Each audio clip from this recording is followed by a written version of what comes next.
Episode की शुरुआत में हमें एक हाई स्कूलर को दिखाया जाता है जो कि थर्ड ईयर में पढ़ता है, पर बुली होने की वजह से उसने अपने आप को एक रूम में बंद कर लिया है और उसका अब कोई भी फ्यूचर नहीं है।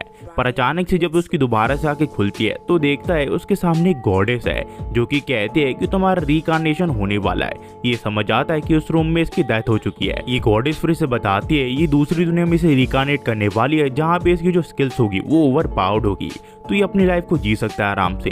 और ये भी इसके लिए हाँ कर देता है, जिसके बाद ये गॉडेस इसे रिकार्नेट कर देती है और ये बच्चे के तौर पर दोबारा से जन्म लेता है। यहाँ पे इसके माँ बाप इसे देख के काफी ज्यादा खुश होते हैं। इसके माँ बाप एक बड़े से किंगडम के राजा और रानी है। ये लोग फिर इसके चेस्ट में भी एक निशान देखते हैं जो कि रॉयल फैमिली का निशान होता है। ये समझ आते हैं ये बच्चा काफी ताकतवर है। ये दोनों इस चीज से काफी खुश होते हैं। जिसके बाद इसके मैजिक के लेवल की टेस्टिंग की बारी आ जाती है। जब इसकी माना को मेजर किया जा रहा होता है तो जो ग्लोब होता है वो चमकने लग जाता है, पर ये लोग देखते हैं जो उसका लेवल है वो 2 का होता है और साथ ही बिना किसी एलिमेंट के पैदा होता है, यानी कि ये किसी तरह का भी मैजिक यूज नहीं कर सकता, ना फायर ना वाटर। इस चीज से किंग काफी ज्यादा डिसअपॉइंट होते हैं और कहते हैं कि आखिरकार ये बेकार सा बच्चा हमारे घर क्यों पैदा होना था। इसके माँ बाप फैसला करते हैं कि पूरे किंगडम को इससे पहले पता चले ये लोग इसे जंगल में छोड़ देंगे और कहेंगे इनका बच्चा पैदा होते ही मारा गया। वही पे हम देखते हैं गॉडेस को जो कि कहती है कि सब कुछ गड़बड़ हो गया, मैंने उसे ओवर पावर्ड कैरेक्टर के पावर्स दिए थे, पर जिस दुनिया में ये पैदा हुआ है वहाँ पे सिर्फ 2 ही डिजिट के मैक्सिमम लेवल होता है। तो यहाँ पे दूसरी गॉडेस से पूछती है कि कितना लेवल है उसका। ये बताती है उसका लेवल 1000 है, पर इनके मेजर के हिसाब से वो सिर्फ लेवल 2 का है। वहीं पे हम देखते हैं दूसरी और उस लड़के को जो कि जंगल में अकेला होता है। यहाँ पे ये एक बैरियर बना लेता है क्योंकि यही पावर इसके पास होती है, वो भी मैक्स लेवल की। जिसके बाद उस बैरियर को ये अपने पूरी बॉडी के आर पार लगा लेता है और ये हवा में उड़ने लग जाता है। ये सोचता है ये पावर तो काफी ज्यादा औसम है अगर ठीक से इसे यूज किया जाए तो, पर अचानक से इसके सामने एक वुल्फ आ जाती है। जैसे ये काफी ज्यादा डर जाता है।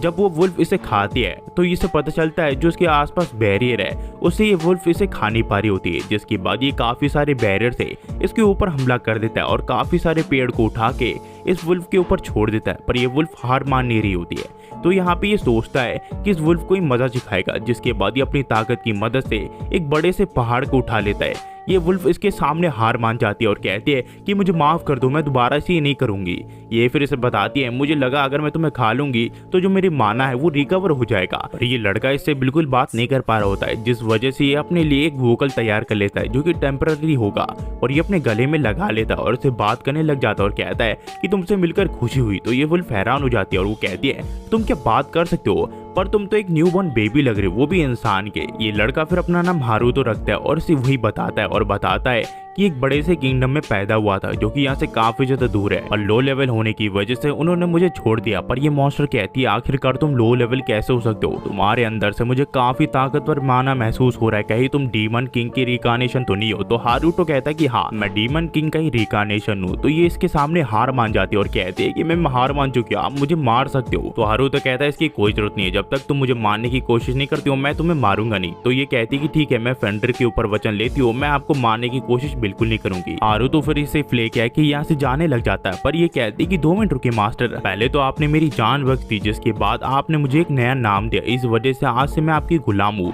तो ये कहता है मेरा ऐसा कोई इरादा नहीं था तुम्हें ट्रेन करने का। पर अचानक से हम देखते हैं हारूतो की जो एनर्जी है वो खत्म हो जाती है और वो कहता है कि मुझे बोविस चाहिए, मुझे ब्रेस्ट मिल्क चाहिए, प्लीज मुझे किसी तरह वो ला के दो। तो ये कहती है आपको ब्रेस्ट मिल्क चाहिए, तो फिर ठीक है। ले फिर इंसान का रूप ले लेती है, पर अभी भी उसके शरीर पे कुछ कपड़ा नहीं होता। तो हारूतो अपने मैजिक से इसे नए कपड़े दे देता है। पर यहाँ पे फ्लेफिर इसके पास आती है तो हारूतो कहता है कि क्या हुआ। फ्लेफिर यहाँ पे कपड़े उतारने लग जाती है। हारूतो इससे पूछता आखिरकार वो क्या कर रही है। तो ये इसे बताती है अगर इसे ब्रेस्ट मिल्क चाहिए तो उसके साथ इसे टेम करना पड़ेगा। तो हारूतो कहता है कि मैं अभी बच्चा हूँ, तुम्हें समझ नहीं आ रहा क्या। तो ये इससे फिर माफी मांगते हैं, जिसके बाद इन्हें कुछ आवाज सुनाई देती है। तो यहाँ पे जो हारूतो है उसे देखने के लिए कहता है। इसके सामने एक इंसान आ जाता है। तो फ्ले पूछती है आखिरकार तुम यहाँ पे क्या कर रहे हो। ये कहता है कि मैं उस बच्चे के लिए यहाँ पे आया हूँ। ये कहती है मैं तुम्हें उसे यहाँ से ले जाने नहीं दे सकती क्योंकि वो मेरे एक नए मास्टर बन चुके हैं। तो ये आदमी कहता है वो बच्चा मेरे एक रिलेटिव का है, इसी वजह से मैं उसे यहाँ पे लेने के लिए आया हूँ। तो फ्ले कहती है पहले तो तुम सबने उसे अकेला छोड़ दिया, अब तुम यहाँ पे वापस उसे लेने के लिए आ गए। तो ये कहता है मैं उसके लिए दूध भी ले आऊँ, उसे भूख लगी होगी, क्या तुम उसे ये पिला सकते हो। तो फ्ले कहती कि नहीं। तो मैं क्या बिल्कुल समझ नहीं आ रहा जो हारूतो समय है वो सिर्फ मेरी ब्रेस्ट का मिल्क पियेंगे। तो ये आदमी कहता है लगता है तुम्हें बच्चों को पालना बिल्कुल नहीं आता।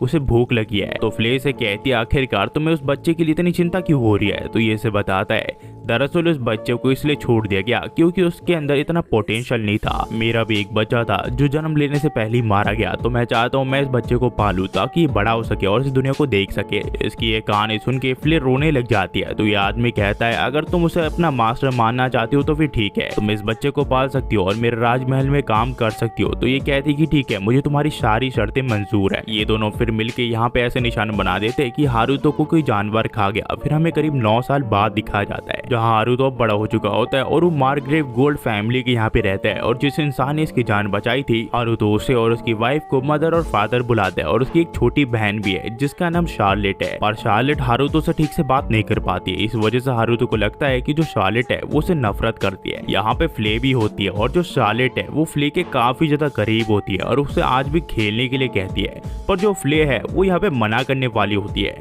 पर जो हारुतो है वो उसे खेलने के लिए कहता है। तो शार्लेट उसकी बात मान जाती है क्योंकि हारुतो उसका मास्टर है। और यहाँ पे हारुतो इन दोनों को खेलते हुए देखने लग जाता है। उतने ही में यहाँ पे हारुतो की मदर आती है और कहती है कि शार्लेट थोड़ी शर्मीली है, इस वजह से वो तुम्हारे साथ बात नहीं कर पाती और साथ ही साथ तुम दोनों की जो उम्र है वो भी एक ही है, इस वजह से वो तुमसे ठीक से बात नहीं कर पाती। पर हारुतो को लगता है कि कहीं शार्लेट को पता तो नहीं चल गया कि एक मिडिल एज मैन था जो कि रिकानेट हुआ है। यहाँ पे ये फिर सोचता है कि वो क्या करे जिससे वो शार्लेट को खुश कर सके। तो उसकी मदर उसे समझाती है उसे शार्लेट के साथ खेलना चाहिए।